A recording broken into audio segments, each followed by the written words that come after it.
Selamat datang di 46M. Kali ini, saya ingin menampilkan sebuah film komedi berjudul That's My Boy yang rilis tahun 2012. Selamat menonton ya. Film dimulai dengan memperlihatkan seorang murid SMP bernama Doni bersama kedua temannya di sekolah. Dia mengatakan pada temannya jikalau dirinya tidak menyukai wanita seumuran, karena dirinya lebih tertarik dengan wanita yang lebih dewasa. Tanpa diduga, muncullah seorang guru muda nan cantik bernama Mary. Seketika itu Doni mengajak gurunya untuk pergi menonton film. Namun, Mary menegaskan bila dia adalah gurunya dan bukan pacarnya. Karena hal itu, Doni pun dihukum tidak boleh keluar ruang kelas saat jam istirahat. Beberapa saat kemudian, Mary mengungkapkan jikalau dirinya juga memiliki perasaan padanya. Lalu dia membawa Doni masuk ke ruangannya. Keduanya pun sering bertemu di luar sekolah, dan suatu hari di sebuah acara sekolah, keduanya tertangkap basah oleh seisi panggung. Mary pergi dari tempat itu karena malu, tetapi penonton mengapresiasi Doni karena pencapaian anehnya tersebut. Kemudian, kita melihat Mary yang tengah hamil berada di ruang sidang, di mana hakim menghukumnya 30 tahun penjara karena didakwa melakukan perkosaan. Hakim juga menetapkan bila hak asuh bayi tersebut akan diberikan pada ayah Doni sampai Doni berumur 18 tahun. Hubungan aneh itu membuat Doni terkenal sampai dirinya banyak diundang wawancara, serta tawaran untuk bekerja di sebuah acara televisi. 28 tahun kemudian, Doni tumbuh sebagai pecandu alkohol dan juga pemalas serta berhutang $43.000 kepada kantor perpajakan. Pengacaranya menyarankan hal mustahil untuk memasang taruhan sebanyak $20 pada pelari gendut di sebuah balapan guna membayar hutangnya. Namun Doni meragukan saran tersebut karena tidak mungkin pria gendut menang balapan. Pengacaranya pun memberi saran kedua yaitu meminta bantuan putranya yang bernama Hans Solo. Tetapi anaknya tersebut sudah meninggalkannya sejak berusia 18 tahun karena skandal orang tuanya. Selanjutnya berpindah di sebuah klub malam di mana Doni sedang membaca koran. Dia mengetahui bila putranya sudah mengubah namanya menjadi Todd Peterson dan memberitahu semua orang jikalau orang tuanya meninggal karena kebakaran. Doni mengetahui bila Todd sudah sukses menjadi pengusaha dan akan menikah dengan tunangannya yang bernama Jamie. Kemudian, Todd dan Jamie bersama orang tua Jamie sampai di rumah bosnya, Steve, untuk tinggal di sana. Beberapa saat kemudian, adiknya Jamie, Chad, yang merupakan seorang tentara tiba di sana dan dia bertemu Todd untuk pertama kali. Selanjutnya, kita melihat Doni yang sedang bertemu dengan produser TV untuk meminjam uang. Namun sang produser akan memberikannya $50.000 jika bisa mempertemukan anaknya dengan ibunya di penjara wanita.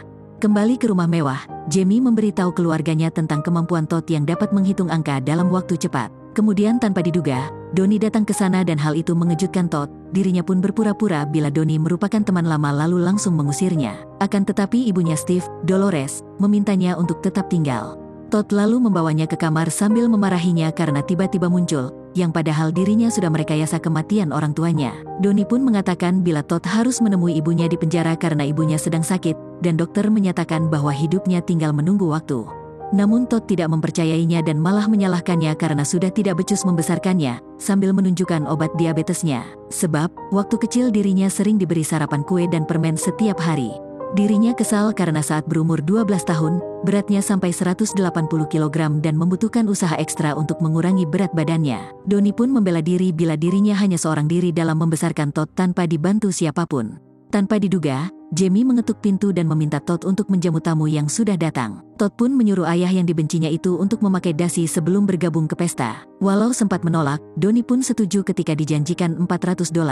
Di pesta, bos dan teman kerjanya, Phil, mengenali Doni yang dulu viral karena skandalnya dengan seorang guru. Saat Phil berpidato, Doni mengungkapkan bila kemampuan jeniusnya dalam menghitung diturunkan dari dirinya dan ibunya yang merupakan guru matematika. Dalam pidatonya, Phil menyerahkan pendamping pria pada Doni karena kedekatannya dengan Todd. Doni pun langsung memindahkan acara ke lapangan tenis, di mana hal itu membuat Todd sangat terganggu karena sudah merusak susunan acaranya. Setelah kemeriahan tersebut, kita melihat Todd dan Doni saling menunjukkan tato di punggung mereka di masa kecil yang dipermasalahkan oleh Todd. Saat jam tidur, Doni melihat foto Dolores sewaktu muda.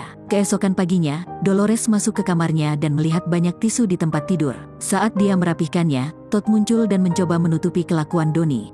Kemudian mereka semua pergi ke gereja untuk persiapan pernikahan dan berselisih paham dengan pendeta McNally. Mereka pun diusir dari sana yang menyebabkan Todd dimarahi oleh semuanya karena sudah merusak acara. Doni menenangkan semuanya dengan mengarang cerita bila Todd memiliki trauma jika masuk gereja sejak pemakaman ayahnya. Dia memberitahu bila sewaktu ayahnya Todd disemayamkan, tubuhnya dihinggapi tupai dan melukai anggota tubuhnya. Tanpa diduga, hasil karangan tersebut membuat semua orang menjadi simpatik dan Jamie pun menyesal sudah memarahinya. Kemudian Phil memberitahu bila dirinya bisa mencari pendeta lainnya untuk melanjutkan acara pernikahan. Kedua orang tua Jamie pun senang mendengarnya. Todd dan Jamie pun menetapkan untuk melangsungkan pernikahannya di rumah mewah milik bosnya. Pada malam hari, para lelaki pergi ke panti pijat di mana dimaksudkan sebagai pesta khusus sebelum Todd menggelar pernikahan. Namun hal itu membuat Donnie kesal karena kegiatan tersebut terasa formal dan sangat membosankan. Dirinya pun membawa semuanya ke klub malam langganannya. Kemudian semuanya berjoget dan minum bersama. Setelah beberapa jam kemudian, Donnie mengantar yang lainnya pulang, sementara Todd masih bersamanya. Dia memberi anting pada Todd yang didapatkan dari Mary sebagai hadiah. Kemudian, dia mengajaknya untuk bertemu pamannya yang dikenal Todd sewaktu kecil, yang sedang bekerja di taman bermain. Ketiganya kemudian bermain ice skating dan bersenang-senang di jalanan serta bermain bowling. Di hari itu juga, Donnie mengajari anaknya tersebut mengendarai sepeda walau gagal sampai menabrak mobil. Kemudian mereka pulang dan Donnie dengan tulus meminta maaf atas kesalahannya yang dulu dibuat. Todd pun memaafkannya dan bersedia bertemu ibunya di penjara. Namun, Donnie mengatakan bila Todd tidak perlu ke sana karena ibunya ternyata hanya berpura-pura sakit, agar mendapat menu makanan yang lebih enak. Keduanya pun ke kamar masing-masing. Di kamar, Donnie melihat ibunya Steve muncul di sana. Sementara Todd terlihat mengotori manekin gaun yang dipikirnya itu adalah Jamie. Keesokan paginya, Jamie berteriak karena gaun pengantinnya kotor disebabkan oleh muntahan. Dengan marah, dirinya menyuruh Todd untuk membawa gaun tersebut ke laundry dan melepas anting menjijikan yang ada di telinganya. Setelah menaruh gaun di laundry, Todd menelpon Donnie dan memberitahu bila dirinya sedang menuju ke penjara wanita untuk menemui ibunya. Donnie pun dengan secepat mungkin juga menuju penjara wanita. Keduanya pun bertemu Mary, namun, tanpa diduga muncullah kamera dari acara televisi yang merekam reuni keluarga tersebut. Todd sangat kecewa dengan hal itu dan kembali membenci Donnie. Saat pembawa acara televisi itu meminta izin penayangan, Todd pun mengabaikannya. Hal tersebut pun membuat Donnie dipastikan gagal mendapatkan uang yang sudah dijanjikan. Donnie yang merasa sedih akibat kembali bertengkar dengan anaknya, pulang untuk mengambil barang-barangnya. Tanpa diduga, dirinya mendengar Jamie yang sedang berbicara dengan Steve di telepon dan mencurigai bila dia sudah berselingkuh. Malam harinya saat pesta, Donnie pun melabrak Jamie di depan semua orang. Namun Jamie menjelaskan, bila saat itu dirinya berbicara dengan seorang wartawan yang bernama Steve, serta sengaja merahasiakannya dari Todd karena menyadari bila Todd tidak suka muncul di media. Donnie pun tertunduk malu atas perbuatannya dan meminta maaf di depan semua orang. Kemudian, Jamie dan adiknya pergi dari sana untuk tinggal sementara di hotel sebagai persiapan pernikahan esok harinya. Donnie menghampiri hotel untuk berniat meminta maaf pada Jamie. Tanpa diduga, dirinya memergoki Jamie yang ternyata berselingkuh dengan adiknya. Jamie mengatakan bila Chad sebenarnya bukan tentara tapi seorang penari latar. Donnie pun memfotonya dan mengancam akan menunjukkannya ke Todd. Namun Jamie bersikeras agar Donnie menutup mulutnya untuk tidak menceritakan pada siapapun, sambil menjanjikan cek berisi uang yang cukup besar. Setelah itu, Donnie menelpon pengacaranya dan mengatakan bila dia sudah memiliki uang untuk membayar hutangnya. Lalu dirinya menemukan mainan anaknya sewaktu kecil. Di hari pernikahan, Pendeta McNally muncul dan meminta maaf atas sikap arogannya kemarin. Dirinya kemudian meminta Todd untuk mengizinkannya berpartisipasi di pernikahannya. Sementara, Donnie menghampiri temannya untuk meminta mengantarnya ke pernikahan Todd. Di dalam perjalanan, mobil yang dikendarai terjebak dan memaksa keduanya untuk berjalan kaki. Saat mereka berdua sampai, Donnie merobek cek yang diberikan Jamie dan secara tidak langsung memanggil Todd sebagai anaknya. Hal tersebut membuat Todd berkata jujur mengenai orang tuanya. Kemudian, Donnie memaksa Jamie untuk jujur kepada Todd tentang perselingkuhannya dengan Chad.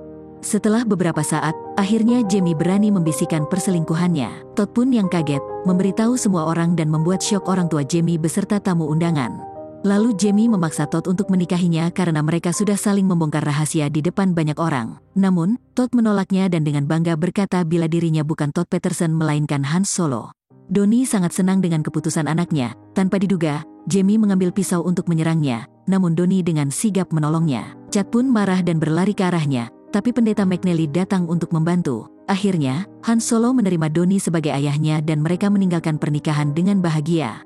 Di akhir film, Donnie dan anaknya sedang berada di klub langganannya. Donnie menyaksikan balapan di TV, di mana dirinya di awal cerita memasang taruhan untuk pria gendut. Tanpa diduga, dia memenangkan taruhan sebanyak $160.000 dari hanya bermodal $20. Terima kasih sudah menonton, subscribe bila suka dengan video ini, dan sampai jumpa.